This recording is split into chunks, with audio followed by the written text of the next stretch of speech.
வணக்கம் நண்பர்களே, welcome to movie critic channel.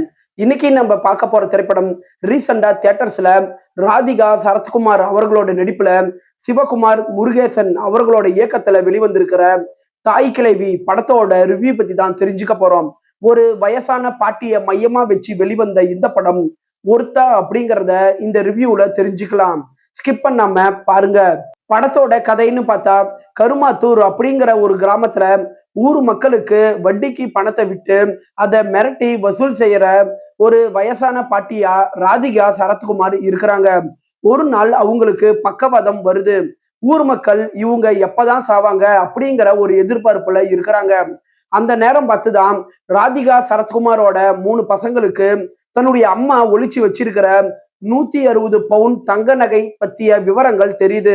இதுக்கப்புறம் அவங்க தன்னுடைய அம்மாவை பிழைக்க வைக்க என்னென்ன முயற்சிகள் பண்றாங்க. கடைசியா இந்த படம் பெண்ணியம் பத்தி என்னதான் சொல்ல வருது அப்படிங்கிறது தான் படத்தோட மீதி கதையே. படத்தோட பாசிட்டிவ்னு பாத்தீங்கன்னா, படத்துல ராதிகா சரத்குமார் ஒரு அசுரத்தனமான நடிப்பை வெளிப்படுத்தியிருக்கிறாங்க.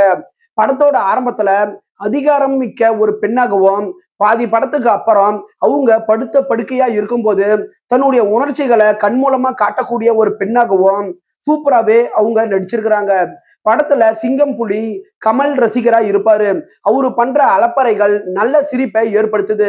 படத்துல அருள்தாஸ், முனிஷ்காந்த், பாலசரவணன் இவங்க அந்த மண்ணின் மைந்தர்களாவே வாழ்ந்து இருக்கிறாங்க. அவங்களோட நடிப்பு கிராமத்து மண் வாசனைய ஆடியன்ஸுக்கு நல்லாவே கொடுக்குது. படத்தோட கிளைமேக்ஸ்ல ராதிகா சரத்குமார் தான் வீட்டு பெண்களை மேல கூப்பிட்டு சில பெண்ணியம் பத்தி பேசுவாங்க. அது படத்தோட ஹைலைட் அப்படின்னு சொல்லலாம். படத்தோட பின்னணி இசையாகட்டும், ஒளிப்பதிவு ஆகட்டும், மதுரை மண்ணோட அழக நல்லாவே திரையில கொண்டுட்டு வருது.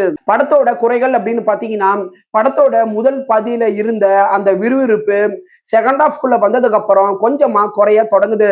படத்தோட செகண்ட் ஹாஃப்ல வர ட்விஸ்ட உங்களால முன்கூட்டியே யூகிக்க முடியும். படத்துல ராதிகா சரத்குமாரோட 3 பசங்க சேர்ந்து 160 பவுன் நகைய தேடுற காட்சிகளை கொஞ்சம் லென்த்தா எடுத்துட்டு வந்துட்டாங்களோ அப்படிங்கிற ஒரு ஃபீல் வரதான் செய்யுது. ஓவராலா இந்த படம் உங்க டைமுக்கு ஒருத்தான ஒரு சூப்பரான படம் தான். இந்த படம் 10க்கு 6.9 ரேட்டிங் கொடுக்கலாம். இந்த படம் ஃபேமிலி வாட்சபிள். விருப்பப்படுறவங்க பாருங்க. என்னுடைய ரிவ்யூ உங்களுக்கு பிடிச்சதுன்னா மறக்காம லைக் பண்ணி சப்ஸ்கிரைப் பண்ணுங்க.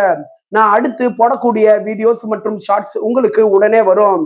உங்களுடைய கருத்துக்களை கமெண்ட்ல பதிவிட மறந்துடாதீங்க. நாம வேற ஒரு வீடியோல சந்திக்கலாம். அது வரைக்கும் நன்றி, வணக்கம்.